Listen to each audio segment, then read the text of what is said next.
예, 개장하고 1시간 30분을 넣었습니다. 10시 30분인데요. 시장의 변동성이 정말 극강의 흐름들입니다. 워낙 체크할 게 많은 상황인데요. 변화하는 시장 환경 점검하고 투자 전략 세웁니다. 투자의 해답을 찾는 투자 로테이션. 오늘은 유진투자증권 허재환 상무님 오셨습니다. 어서 오십시오. 네, 안녕하십니까. 그러게요. 미국과 이란 간의 종전 기대감. 종전은 쉽지 않은데 1개월 휴전 얘기가 나오면서 오늘 이제 아시아 증시 분위기가 굉장히 좋습니다. 그 부분부터 일단 좀 체크를 해 주십시오. 일단은 큰 위험성이 좀 줄어드는 거지. 적어도 장기전으로 안 가는 분위기일까요?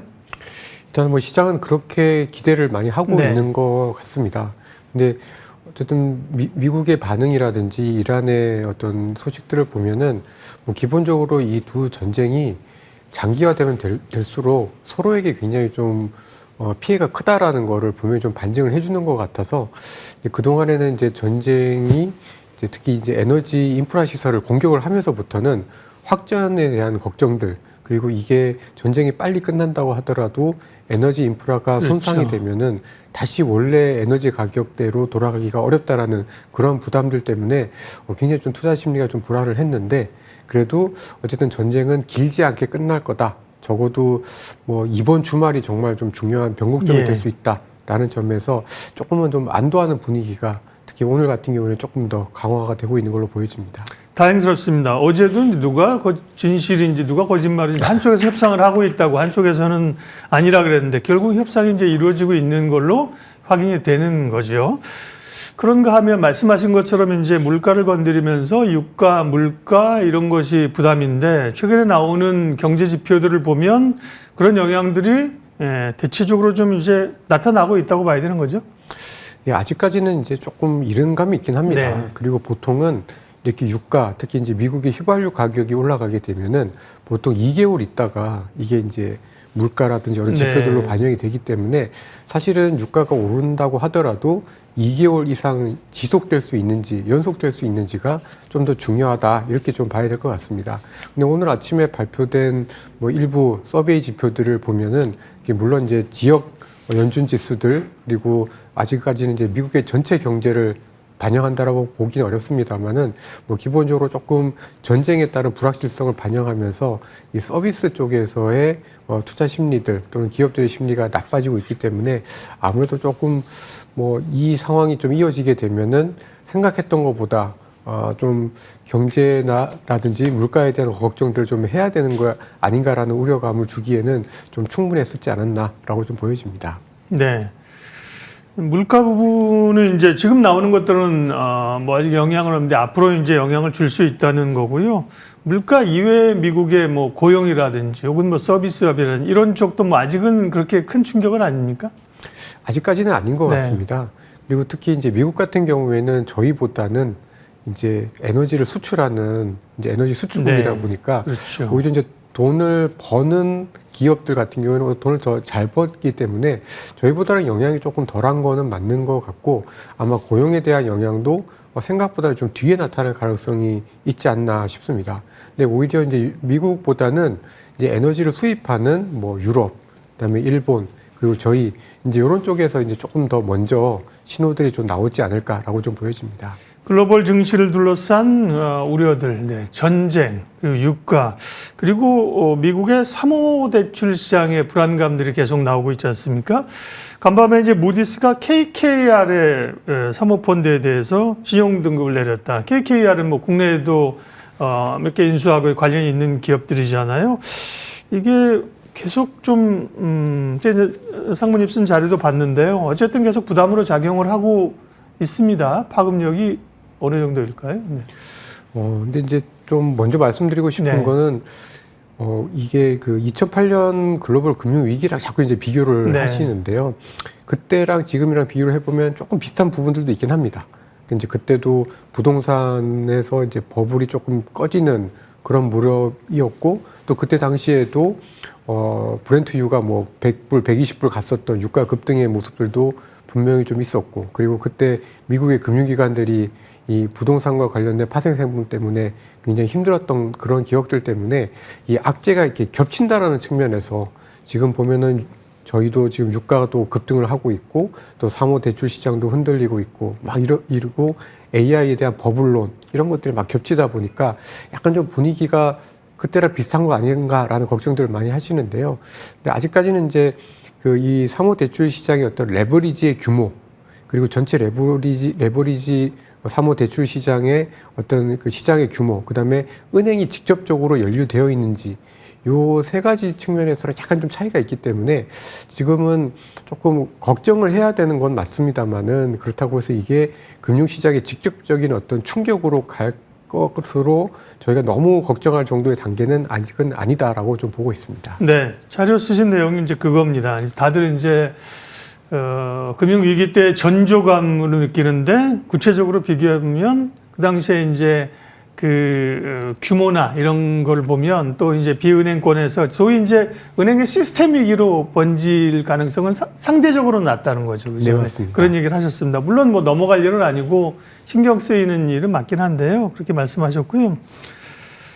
유가가 이제 오르니까 문제는 이제 금리 정책입니다. 미국 FOMC는 매파적 동결을 했고, 뭐 유럽은 조만간 금리를 올릴 것 같은 그런 분위기네요. 예. 그렇습니다. 사실 저도 지난주에 ECB 회의를 보고는 좀 깜짝 놀랐습니다. 네. 전쟁이 터진 지 3주 만에 열린 회의였는데 그 올해 물가 전망을 0.7%포인트나 이제 크게 올리면서 정말 그 ECB의 좀 잠자고 있었던 매파 본능이 막 본격적으로 좀 깨어나고 있는 게 아닌가라는 걱정이 들 정도였었는데요. 근데 이제 미국 연준과 ECB는 좀 많이 다른 것 같습니다. 이제 미국 연준은 이중 책무라고 하잖아요. 그러니까 물가도 중요하지만 고용 시장의 안정을 굉장히 중요시하고, 근데 이제 ECB는 저희가 이제 1920년대 그 트라우마, 물가에 대한 트라우마를 크게 겪었던 나라들이 많다 보니까 아무래도 이제 중앙은행의 책무 쪽에서 고용 안정보다는 이 물가 안정에 훨씬 더 방점을 두고 있다 보니까 이제 미국보다는 훨씬 더 이 그 매파적인 스탠스가 굉장히 좀 빨리 먼저 좀 강화가 되었다라고 좀 보여집니다. 근데 저희가 느끼기에는 이게 이제 유가가 올라가서 이제 물가에 대해서 분명히 자극을 시키는 건 맞습니다만은 지금처럼 이렇게 유가가 급등을 하게 되면은 수요 측면에서 느끼는 부담이 훨씬 더 나중에는 커지기 때문에 결국은 이 물가에 대한 부담 때문에 금리를 올린다거나 또는 올리는 분위기가 형성이 되면은 그 이후에 또다시 수요에 대한 걱정들을 해서 오히려 제가 보기에는 조금 상반기에는 이 금리 인상에 대한 분위기가 좀 커지겠지만 하반기에는 오히려 다시 좀 성장에 대해서 걱정을 하는 분위기로 오히려 갈 가능성도 좀 있지 않나 이렇게 좀 보여집니다. 지금은 이제 뭐 미국 기준으로 말씀을 하죠. 말씀하신 그 중요도가 그러니까 금리 인하는 뭐 물 건너가고 인상 쪽으로 가는 것 아니라고 얘기하는데 적어도 전쟁이 장기전으로 가지 않고 여기서 마무리된다고 하면 금리 인상 가능성까지는 미국 기준으로 크게 열려 있지 않다는 말씀이신 거죠. 네, 그렇습니다. 네. 그 부분은 이제 결국 이제 전쟁 상황을 봐야 되는 거고요. 아까 이제 유가 얘기가 종전이 되면 유가가 굉장히 빠르게 떨어질 거라는 시각과 함께 시설이 파괴되고 이제 그걸 이제 정상화하기 위해서는 시간이 필요하기 때문에 유가가 상당 부분은 오래 될 거라는 얘기도 있습니다. 그다음에 이제 그 혹시 이란이 호르무즈 해협에서 뭐 미국이랑 딜하면서 그쪽은 니들이 알아서 해야 하면 사실 통행료 이런 거 받을 가능성도 있거든. 그러면 사실은 가격의 그렇죠. 전가가 되는 거니까 그런 유가 관련된 우려들 좀 얘기해 주세요. 네.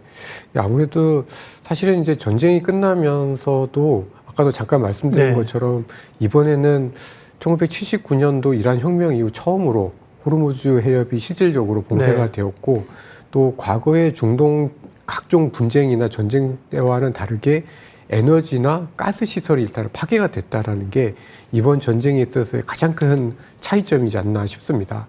그래서 유가가 전쟁이 끝나면은 빨리 떨어지긴 하겠습니다만은 지금 뭐 브렌트유 뭐 100불, 99불, 뭐 100불 요 정도 수준에서 움직이고 있는데 다시 그 전쟁 이전인 뭐 70불대, 60불대로 떨어지기는 되게 쉽진 않다. 이렇게 좀 보여지고 떨어지더라도 이전보다는 꽤 높은 수준에서 한 80불 정도에서 유지가 되지 않겠나 이렇게 좀 예상을 좀 하고 있고요. 그리고 이게 본격적으로 수요가 회복이 되고 호르무즈 해협의 통행이 자유화된다고 하더라도 이 시설들이 다시 원상 복귀되는데 어쨌든 그러니까요. 시간이 걸리니까 아무래도 2분기까지는 이 물가에 대한 걱정, 비용 증가에 대한 걱정은 조금 더 남아있을 가능성은 분명히 좀 있다라고 보여집니다. 예, 국내 증시 얘기하겠습니다. SK 하이닉스 ADR 발행은 뒤쪽에 반도체 얘기할 때 같이 하고요. 우리가 기대하는 건 사실 이 변동성 중에서도 이제 4월의 실적 시즌이다. 삼성전자 하이닉스 1분기 실적은 잘 나올 거라는 기대감이잖아요. 1분기 실적 시즌 관전 포인트하고 반도체를 포함해서 이익이 좋게 나올 업종은 어디일까요? 네. 예. 뭐 당연히 이제 이번 1분기의 실적에 있어서의 관전 포인트는 당연히 반도체입니다. 예. 지금 1월부터 해서 3월까지 뭐 수출입 동향을 보더라도 반도체가 압도적으로 지금 좋은 상황이고요. 반도체를 제외하면 사실 그렇게까지 썩 좋지는 못하고 있는 것 같습니다. 근데 또 다만 이제 반도체를 제외하고 보면 그래도 화장품이라든지 또 제약 바이오 같은 이 의학 쪽 이쪽의 수출이 그래도 좀 괜찮은 편인 거에 비해서 의외로 관세 영향이 좀 지났지만 자동차 업종 같은 경우에는 그렇게 썩 수출이 확 좋아지지는 좀 못하고 있어서 여전히 좀 반도체 위주로 실적 시즌이 좀 돌아갈 가능성이 높다. 이렇게 좀 봐야 될 것 같습니다. 조금 전에 이제 SK 하이닉스 자료 보여주셨는데요. 예, 미국의 주식 예탁 증서를 상장을 한다. 기존에 이제 발행한 주식을 가지고 할 수도 있는 건데요. 신주를 이제 발행하면서 하겠다는 거잖아요. 일단은 미국의 상장에 그러면 글로벌 투자자들이 관심 이런 것과 함께 사실 신주 발행하는 거에 대해서 좀 주주들이 불편한 생각도 있거든요. 네, 하이닉스 포인트 좀 알려주세요. 네. 네. 사실 이거는 짧게 보면 좀 부담이 분명히 있고 하지만 이제 길게 봤을 때는 이제 긍정적이다 이렇게 좀 봐야 될 것 같은데요. 사실 이제 지지난주만 해도 막 자사주 소각하고 분위기가 이제 주가 부양 쪽으로 갔다가 이제 신주 발행 쪽으로 이렇게 갑자기 돌아서니까 사실은 이제 기존 주주들이 느끼고 있는 심리들은 주주의 가치가 약간 희석될 수 있다는 점에서 분명히 좀 부담이 있는 것 같습니다. 근데 SK 하이닉스가 어쨌든 미국의 ADR을 상장을 해서 이 자금을 조달을 해가지고 계속해서 뭐 이 HBM이라든지 이런 데서 경쟁력을 이어나갈 수 있다라는 점에서 보면은 중장기적으로 봤을 때는 긍정적이다라고 좀 보여져서 약간 그게 좀 상쇄가 되는 서로 이제 오버랩되는 그런 이슈다라고 좀 보여지고요. 결국은 ADR을 상장을 해서 뭐 지금 현재 비교가 많이 되고 있는 마이크론이라든지 뭐 이런 그 밸류에이션 갭이 그래도 ADR을 상장을 했을 때는 그래도 좀 더 줄어들지 않겠는가라는 좀 기대들을 시장에서는 조금씩은 좀 하고 있는 걸로 보여집니다. 네. 국내 증시가 이 변동성을 좀 겪고 4월에 말씀하신 실적 기대감이라든지 전쟁이 사그라들면서 다시 오르게 될 경우에는 주도주는 어딜까요? 지금의 주도주 중심으로 다시 갈지 아니면 주도주 좀 변화가 나타날 수 있을까요? 그러니까 주도주가 크게 변하지는 않을 걸로 좀 보여지는데요. 저는 오히려 이 전쟁이 그거를 더 강화시켰다라고 좀 보여집니다. 전쟁이 만약에 없었다라고 하면은 사실 이제 반도체도 좋지만 다른 업종으로도 이렇게 관심 분야 내지는 어떤 이 경제나 실적의 어떤 개선의 확산이 좀 나타날 수 있었을 것 같은데요.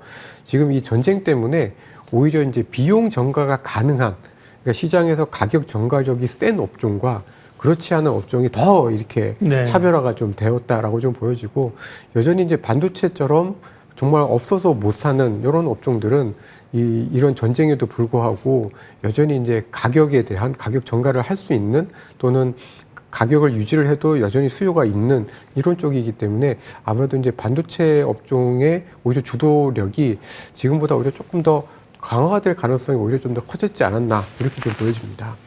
네. 기존의 주도주가 계속 주도주의 위치를 점유할 가능성이 높다. 그럼 기존 주도주가 뭔데? 궁금해하실 거 아니에요.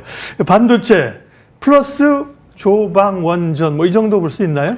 네, 그렇습니다. 그러니까 어떻게 보면 이번 전쟁을 통해서 에너지 인프라에 대해서 굉장히 좀 관심들이 좀 많이 높아진 것 같습니다. 그러니까 이제 특히 원유를 제외한 다른 에너지원, 그리고 가스라든지 뭐 LNG라든지 이런 다른 에너지원에 대한 관심들, 그리고 그 에너지를 꼭 중동이 아닌 다른 쪽으로도 충분히 좀 들여와야 되는 그런 필요성 때문에 뭐 원전, 뭐 신재생 에너지, 그다음에 뭐 조선 이런 산업들이 계속해서 좀 강세를 보이지 않을까라고 좀 보여집니다. 네.